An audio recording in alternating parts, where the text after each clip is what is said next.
Good morning. I'm curious what feels impossible to you. What is something that if I said it, you'd be like, well, no, it's not going to happen. I know sometimes when I talk to people about their income, particularly, entrepreneurs and highly creative people, I say like, how could you add, another $1,000, $2,000, $10,000 to your bottom line every month? What would you say if I said, how could you add that extra money or those extra people to your network or any of those metrics that maybe feel out of reach? Another 1,000 subscribers, another 1,000 people to your email list. Coming up with 10K a month feels impossible, even though I know I've done it. Yeah, exactly. Oftentimes people will say, I don't know, just win the lottery. Tip 1 for doing impossible things is bring your attention back to that which you can control, that which your hands and feet can touch in this moment. Not when you're thinner, not when you're younger, not when you're in a better mood. Today, how can you get your mind and your attention out of what is outside of your sphere of influence and into what is within your sphere of influence? But like, well, that's all out of my control. I don't know. My boss would need to do this, or the world would need to be this different way, or something else would need to happen. No, there's things you can do with your hands and feet right now, in the mood you're in the physical condition you're in, with the education you have, with the ideas you have right now. Understand that this very place is the place of transformation. This very place is the place of power. This is where it all happens. So anytime you find yourself making excuses based on them, they, the economy, the neighbors, the community, my family, drop it. Those things are all outside of your sphere of influence. What can you do? You can send an email, pick up the phone, make a list, do some deep breathing and calm yourself down. What is some teeny tiny infinitesimal baby step that you can take right now? Sometimes even just smiling, even just giving yourself that little Mona Lisa smile and letting your eyes crinkle a little bit like this, even if you don't feel like smiling, it actually has a neurological effect. This has been proven in study after study. If you give yourself a little bit of a smile, you start to feel better. And if you give this smile to other people, they will feel better. They will feel more optimistic. They will smile back at you. It is almost impossible for us as human beings to see a smile, a sincere smile, and not smile back. Feelings are contagious that way. So if nothing else, you can smile and smile all the way up into your eyes. We can tell the difference between a smile that's fake and a smile that's real because it comes through the eyes. Step 1 in accomplishing impossible things, get your head out of the things that you cannot control. 2, get out of fantasy. We tend to put things that we want so far away from us. And we sort of imagine like, well, if that was going to happen, my whole life would have to be different. My marriage would have to be different. I would have to not have kids. I would have to live in a whole different place. I would have to be born rich and famous. All these other conditions would have to be in place for me to accomplish this impossible thing. But I want to remind you that you have accomplished impossible things before. Your birth circumstances were different. Your friends were still who they are. Your family was still who they are. Reminding yourself of your own resources, your own strength, your own grit, your own curiosity, your own drive, your own desire, your own ability to make things happen, because you can make things happen. I know you can. You've done it before. Impossible things, even.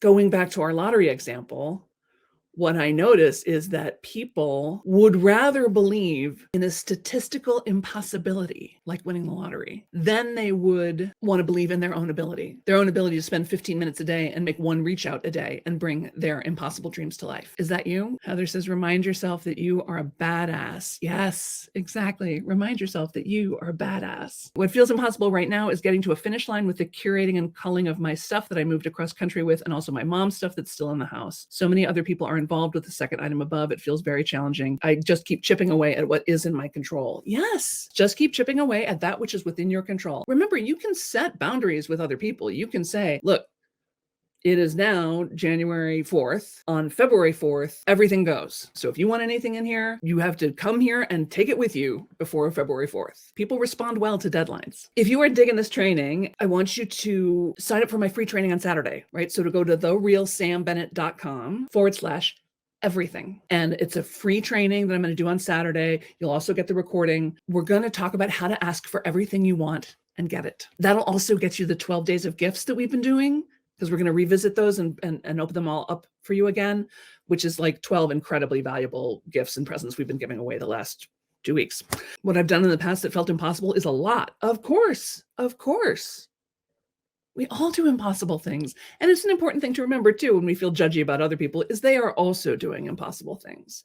They are also at the limits sometimes of what they can do, right? Working full-time and went to nursing school as a single mom. That's amazing. Single moms for the win. Single moms, tear it up. Child of single mom. Okay, so the 3 tips for insights to getting impossible things done. 1, keep your focus away from what you can't control and keep it on what you can control. What is within your sphere of influence right now? What can, oh, look, I can clear this dish right now. I can throw away this piece of paper right now. I can make this place better right now. I can take some deep breaths right now. I can call a friend or a colleague right now. Step 1, get your mind out of that which you cannot control. Step 2, get out of fantasy. Well, maybe I'll win the lottery. Well, maybe I'll just magically lose 20 pounds. Well, maybe something will happen and the place will just magically get cleaned up. I'm just saying it's not going to happen. I'm just saying it's highly unlikely, right? So let's change it, right? Let's have you be out of fantasy and put your belief back into your own self. And then the third is that thing, take action, right? Spend 15 minutes a day on something that matters to you. 15 minutes a day on something that matters to you. I don't care if it matters to anybody else. I don't care if it feels unrealistic or impossible. I just want you putting some time and energy, just 15 minutes, into that which is significant to you. And if you're really feeling spicy, do 1 reach out a day. Ping someone, message them, call them, be in communication with other people about your dreams, about what your goals, about what you want to have happen. Because most of you, actually what you want is not that far away. It's right in front of you. You just never told anybody about it. If I know that you're looking to go to nursing school, if I know that you need a great babysitter, if I know that you need help cleaning your house, well, then I can maybe help you with that, or someone can. But if you're just sitting there in silence, no one's going to know, and no one's going to be able to offer you help or resources or ideas. And the more you talk about it, the more real it becomes to you. And the more real it becomes to you, the more real it becomes. The things you want that feel impossible are not impossible. You've just never done them before.